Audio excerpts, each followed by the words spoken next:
नमस्कार दोस्तों, आप सभी का विश्व भारती चैनल में बहुत बहुत स्वागत है। दोस्तों, आज हमारे पास कुछ खास जानकारी आई हुई है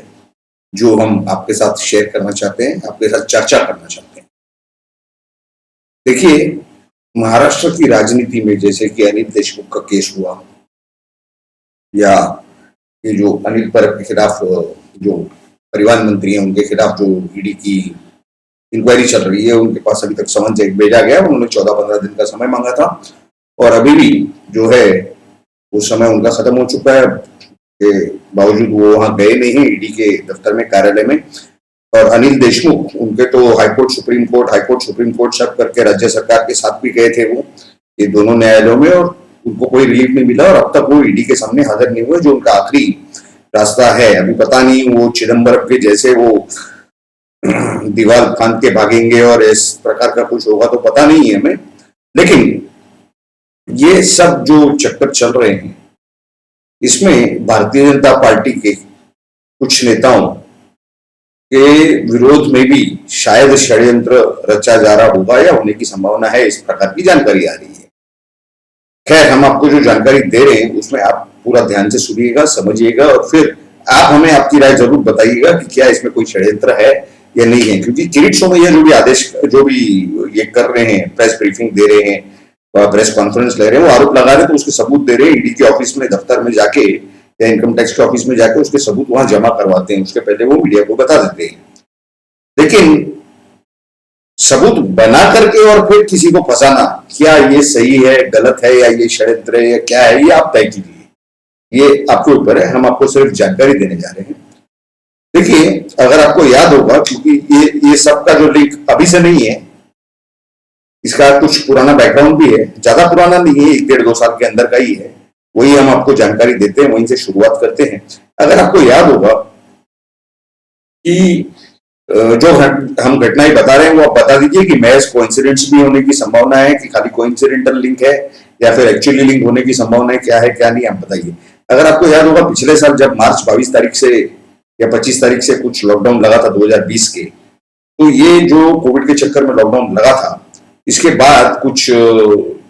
7-8 अप्रैल के आसपास जानकारी आई थी कि लोखंडवाला खंडाला से लेकर के महाबलेश्वर, क्योंकि बाहर घूमना अलाउड नहीं था,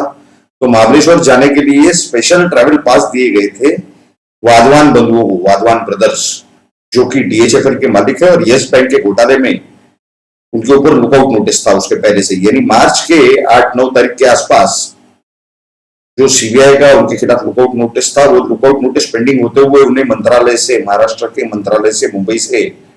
उन्हें कुछ पासेज इशू कर दी गई और बाद में वो जवाबदारी अपने सर पे ली, जो कि एक आईपीएस ऑफिसर है अमिताभ गुप्ता करके, वो उस समय स्पेशल सेक्रेटरी थे होम डिपार्टमेंट में महाराष्ट्र के। उन्होंने वो अपने सर पे जवाबदारी ली और 10 अप्रैल के आसपास, क्योंकि ये पास ही इशू हुए कुछ 8 तारीख को, पास की कॉपी हम आपको इस वीडियो में दिखा रहे हैं। तो ये जो 10 तारीख के आसपास उन्हें कंपलसरी लीव पे भेज दिया गया। अभी आप समझिए कि अप्रैल के 10 तारीख के आसपास उन्हें कंपलसरी लीव पे भेजा जाता है। अप्रैल से मई, जून, जुलाई, अगस्त और सितंबर 17 तारीख के आसपास उनकी नियुक्ति कर दी जाती है पुणे पुलिस आयुक्त करके, यानी कमिश्नर ऑफ पुलिस पुणे। ठीक है। अब इस दौरान तो सुशांत का वो केस हो चुका था, उसके पहले दिशा सालियान का केस हो चुका था और ये काफी सारी, उसके पहले पालघर के साधुओं की हत्या हो चुकी थी जहां पर पुलिस मौजूद थी, तो पुलिस का दर्शन लेने गई थी मार खाते हुए साधुओं की या मरते हुए साधुओं की। तो ये तो ठीक है, लेकिन हमारा जो मुख्य मुद्दा है उससे प्रवाह से नहीं भटकते हुए हम आपको आगे की जानकारी देते हैं। ये 17 सितंबर के आसपास इनकी पुणे पुलिस आयुक्त यानी पुणे पुलिस कमिश्नर करके नियुक्ति हुई। इसके बाद दोस्तों,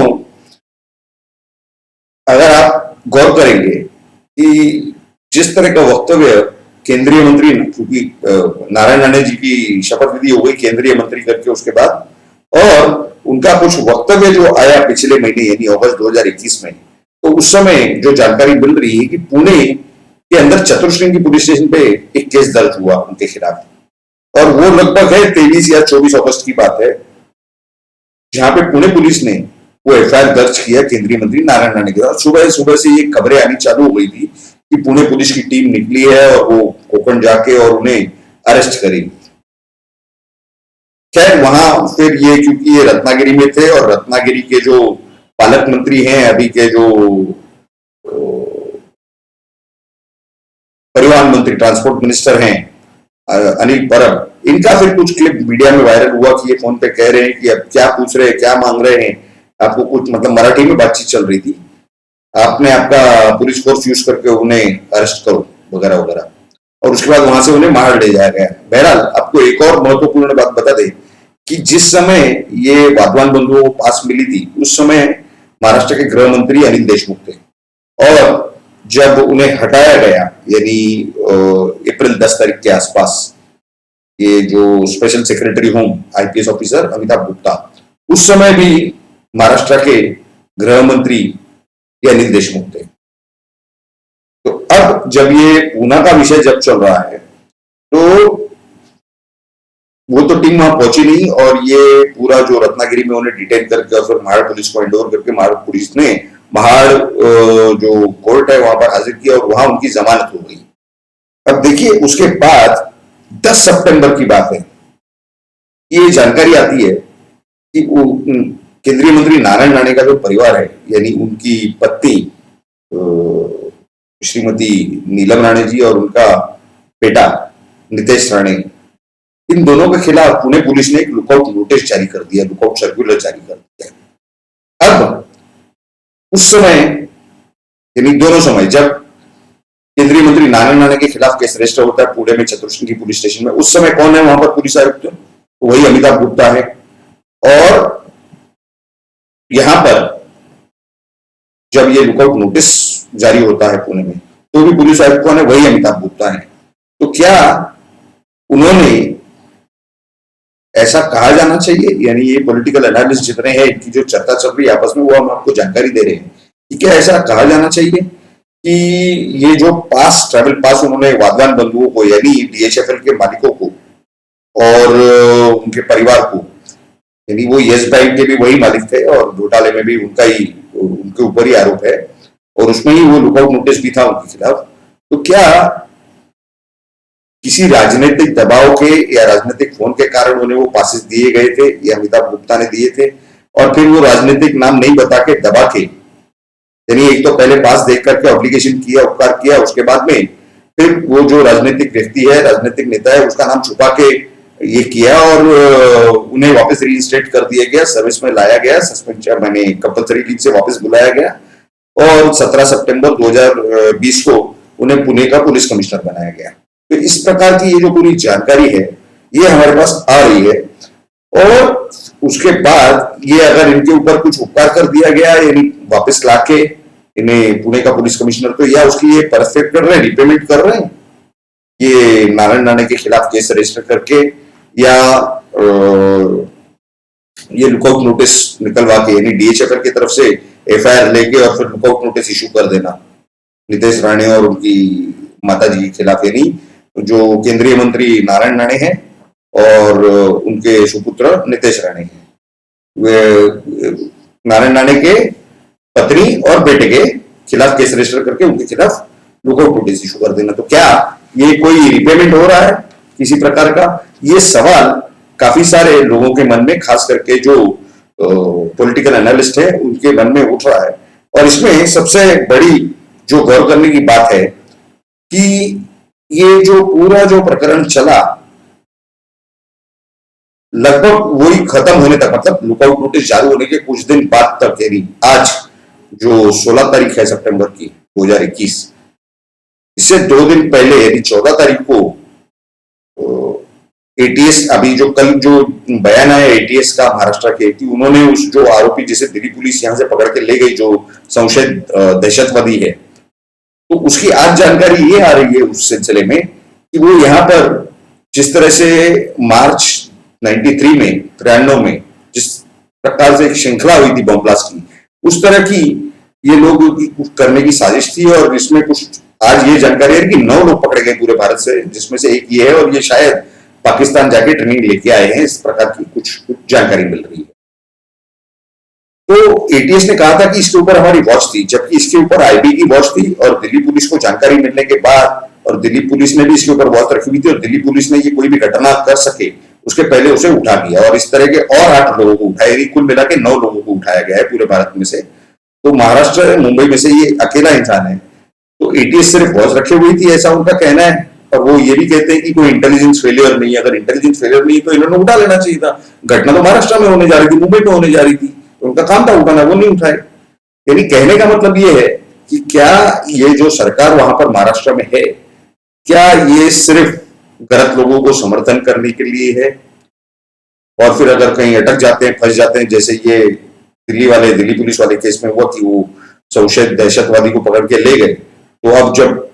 अटक गए तो क्या जवाब दे, तो हमारी उनके ऊपर नजर थी। इस तरह का जवाब देके और कोई इंटेलिजेंस फेलियर नहीं हुआ है। जबकि आज एटीएस की टीम दिल्ली गई हुई है उसी आरोपी की इन्वेस्टिगेशन करने के लिए, उसका इंट्रोगेशन करने के लिए। तो ये किस प्रकार का कानून, किस प्रकार का लॉ एंड ऑर्डर है? कानून व्यवस्था, कायदा सुव्यवस्था क्या इसे कहते हैं?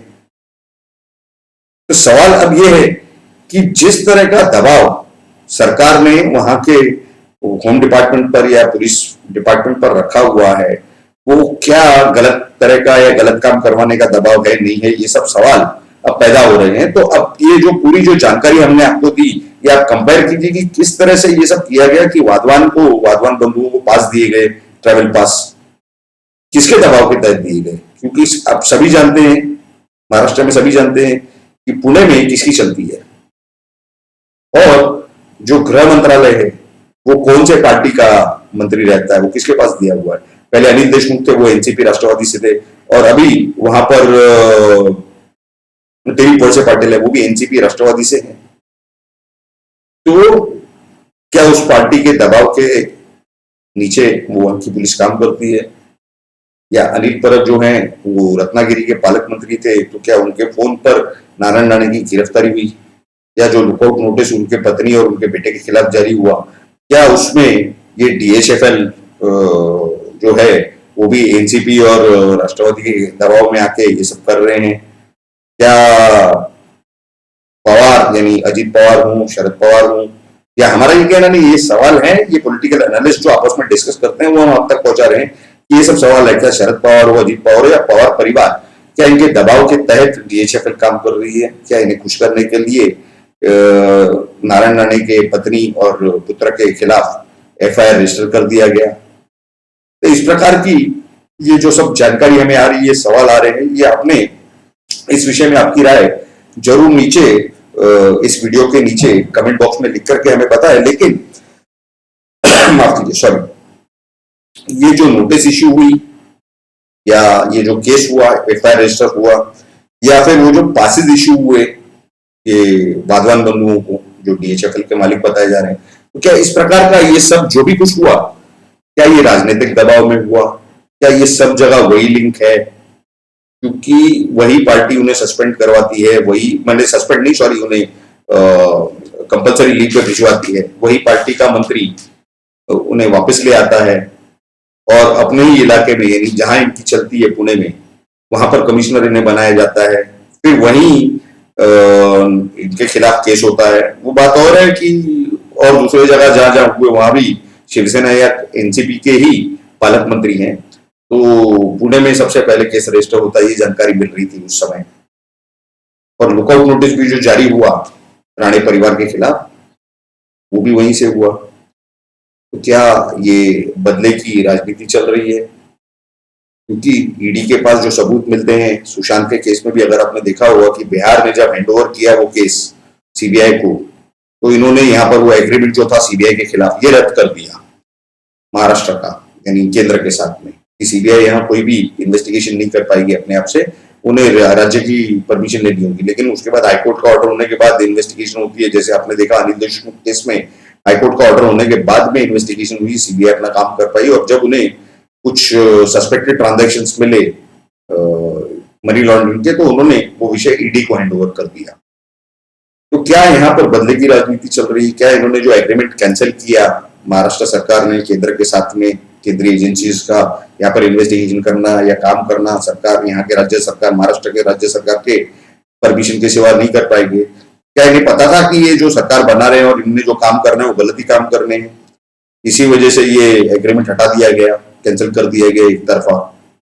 तो ये काफी सारे सवाल हैं जो जनता के, पॉलिटिकल एनालिस्ट के मन में घूम रहे हैं। आप सभी लोग कृपया ये जो पूरी जो जानकारी हमने दी, ये कंटेंट अगर आपको अच्छा लगा तो इस वीडियो को जरूर लाइक करें, और ये कंटेंट के विषय में आपकी क्या राय है या अगर आपके पास कुछ जानकारी है तो जरूर नीचे कमेंट बॉक्स में आप हमें दें। और अगर आपने हमारे इस चैनल को अब तक सब्सक्राइब नहीं किया है तो कृपया सब्सक्राइब बटन पर क्लिक करें और उसके बाजू में जो बेल आइकन का स्विच है वहां पर क्लिक करके ऑल नोटिफिकेशन यानी सभी नोटिफिकेशंस को ऑन कर दे, ताकि आपको हमारे सभी वीडियोस की जानकारी तुरंत प्राप्त हो सके। आप सभी लोगों ने इस वीडियो को पूरा अंत तक देखा, इसके लिए आप सभी का बहुत बहुत धन्यवाद। भारत माता की जय। जय हिंद।